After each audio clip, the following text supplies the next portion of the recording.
kita mulai dengan cara pandang kita. Bahwa di depan Tuhan ini kita sejajar. Kalau kita sudah berpikir seperti itu, saya bisa bertetangga dengan orang yang berpangkatnya tinggi atau yang mungkin biasa-biasa. Tapi ketika saya sujud bersama, yang saya katakan tadi, kita sekali-sekali, kalau nggak bisa setiap waktu, kalau kita sudah mengadakan pengajian bersama, sholat bersama, apakah dia satpam, apakah dia tukang cuci, apakah dia sopir, kita sudah sama.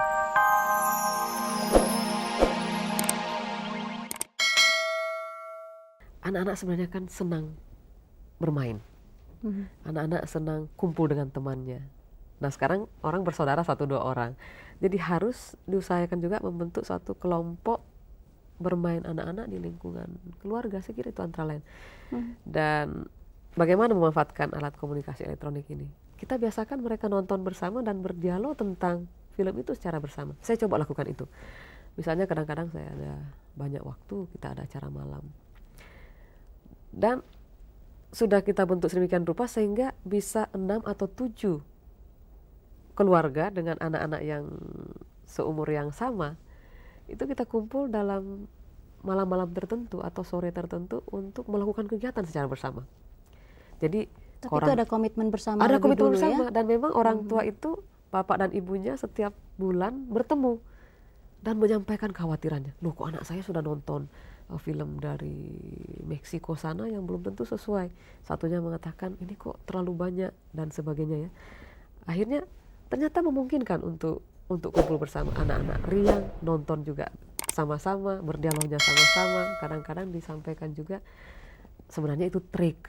Nah, nanti khawatirnya mereka menganggap itu realitas, misalnya bisa terbang, seolah-olah jadi betul-betul terbang dan sebagainya. Acara menonton bersama dan harus kita menemani anak menonton itu sangat besar pengaruhnya kalau begitu. Iya. Dan kalau misalnya saya katakan tadi mungkin dengan anggota keluarga, kalau itu wah ini kok senangnya kartun, misalnya sewa laserdisc atau sewa video, ini kok anak-anak muter ulang lagi videonya sama saja, atau nonton jam-jam tertentu, sekali-sekali memang kita coba bersama dan mengetahui apa alur pikirannya sehingga kita bisa menyampaikan beberapa nilai-nilai yang mungkin perlu kita garis bawahi atau kita inginkan untuk dia tidak tiru. Itu kita harus sampaikan yang realistis yang mana, yang tidak yang mana. Nah yang bisa juga yang saya katakan tadi adalah mengajak orang-orang seusia untuk nonton bersama. Itu ternyata menyenangkan. Jadi anak juga terbiasa berkelompok, bersosialisasi dengan teman-temannya, ya. Dan menumbuhkan atau membiasakan mereka mendiskusikan apa yang dia tonton. Kalau begitu apakah sistem belajar bersama, katakanlah ya, belajar bersama atau berkumpul bermain sambil belajar bersama ini ada pengaruhnya nggak Mbak dengan kemajuan kreativitas atau kecerdasan mereka? Ya tinggi, karena salah satu dianggap sebagai pengaruh negatif daripada media elektronik adalah tidak memberikan kemampuan imajinasi kepada anak-anak. Kalau media cetak, dia bisa mengimajinasikan dirinya menjadi pelaku, misalnya di dalam bacaan cerita itu. Kalau di media elektronik dia melihat orang lain dan mungkin daya imajinasinya bisa kan terbatasi dengan itu. Kalau kita anak kita bermain video itu, permainan-permainan itu kan begitu dia lulus dari satu tingkat, dia bisa ke dunia yang lain lagi. Itu kan itu bukan imajinasi? Itu juga bisa, iya betul. Jadi kalau dalam hal tertentu juga memang bisa menghidupkan, mempertinggi imajinasi ya. Tapi kalau dalam hal cerita-cerita dan sebagainya itu dinilai dibanding kalau membaca buku, membaca novel misalnya atau membaca buku-buku itu dinilai lebih tinggi tingkat imajinasinya di dalam membaca daripada dalam nonton. Tapi dengan membiasakan mereka merefleksikan kembali, memikirkan kembali, mendialogkan kembali apa yang dia tontonnya, itu nilai itu bisa lebih positif bahkan kan. Jadi dia terbiasa mengulas, dia terbiasa mendalami kembali, memikirkan kembali apa-apa yang dia tontonnya. Jadi saya melihatnya menonton bersama, apakah dengan anggota keluarga ataukah dengan teman sepermainan, itu bisa. Jadi bisa dijadwalkan. Kalau film tentang ini kita nonton di rumah tetangga A, kalau rumah, jadi seperti bioskop bersama, dan itu bisa. Anak-anak senang sekali. Kalau nontonnya film ini kita di rumah ini. Jadi akhirnya semua rumah itu tergantung sih di masyarakat mana kita berada ya. Iya. Tapi sangat mungkin dilakukan. Dan itu menurut saya positif, dan itu saya coba lakukan. Anak-anak saya biasa, saya mau nonton di rumah ini Maya, nonton bersama mereka. Nanti di rumah temannya yang tempat dia menonton itu, ibu atau orang tuanya itu juga memiliki pemikiran yang sama. Pemikiran yang sama juga. Artinya di sini terjembatani juga sekaligus ya, antara betul. Mbak Marwah dengan tetangga A, Mbak Marwah dengan tetangga B. Iya betul. Itu yang saya katakan tadi. Ya kalau paling tidak sekali sebulan orang tua pun harus bertemu kan. Membicarakan, khusus bertemunya sih mungkin sering, tapi membicarakan program keluarga secara bersama itu kalau bisa diagendakan.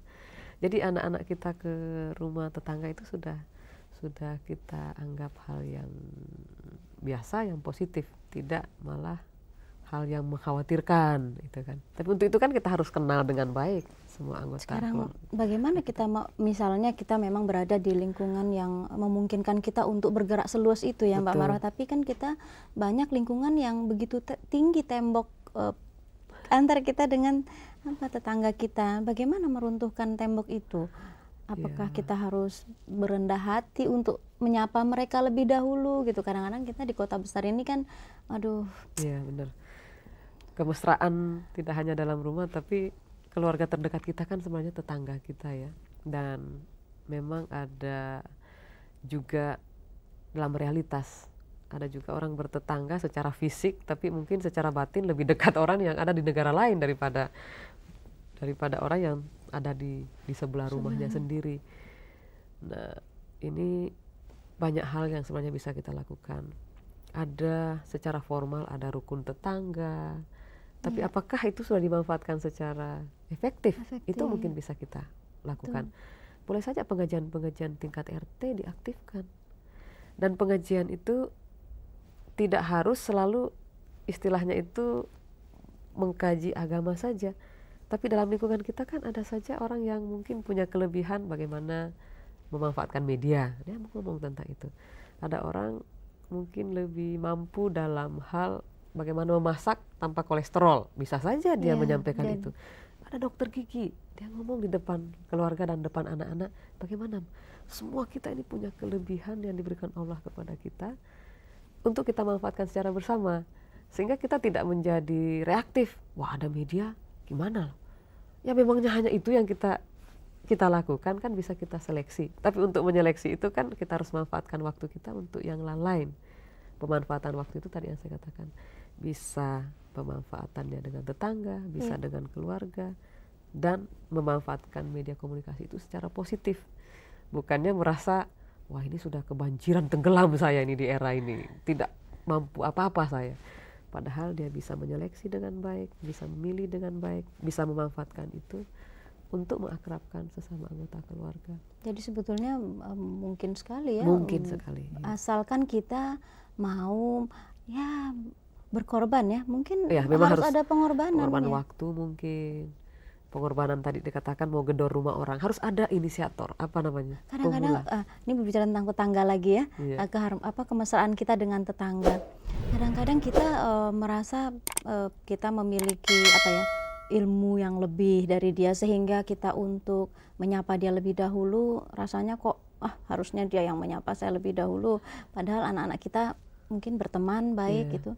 Nah, sebetulnya bagaimana ini mengkomunikasikan ini, atau pola komunikasi yang bagaimana yang bisa dilakukan pada kasus seperti ini? Kembali saya selalu memulai dengan prinsip. Kita mulai dengan pola pikir lagi. Kita mulai dengan cara pandang kita. Bahwa di depan Tuhan ini kita sejajar. Kalau kita sudah berpikir seperti itu, saya bisa bertetangga dengan orang yang berpangkatnya tinggi atau yang mungkin biasa-biasa. Tapi ketika saya sujud bersama, yang saya katakan tadi, kita sekali-sekali, kalau nggak bisa setiap waktu, kalau kita sudah mengadakan pengajian bersama, sholat bersama, apakah dia satpam, apakah dia tukang cuci, apakah dia sopir, kita sudah sama. Jadi kita upayakan orang yang kita dalam radius di mana kita bergaul secara intens, apakah sekantor, apakah tingkat tetangga, apakah tingkat rumah, itu kan kita membiasakan beribadah secara bersama. sholat secara berjamaah bersama, itu meruntuhkan tembok itu semua. Karena loh, dia tadi itu kan harusnya mungkin statusnya ini. Kalau sholat kan kita sejajar dong, sama. Nah, kita menghidupkan itu, tiba-tiba tembok itu bisa runtuh. Dalam, ya mungkin bukan secara fisik, tapi kalau di pikiran kita sudah runtuh, nggak ada bedanya lagi saya dengan siapapun di samping saya. Tidak saya merasa besar, tidak saya merasa kecil, tapi saya merasa sejajar dan setara.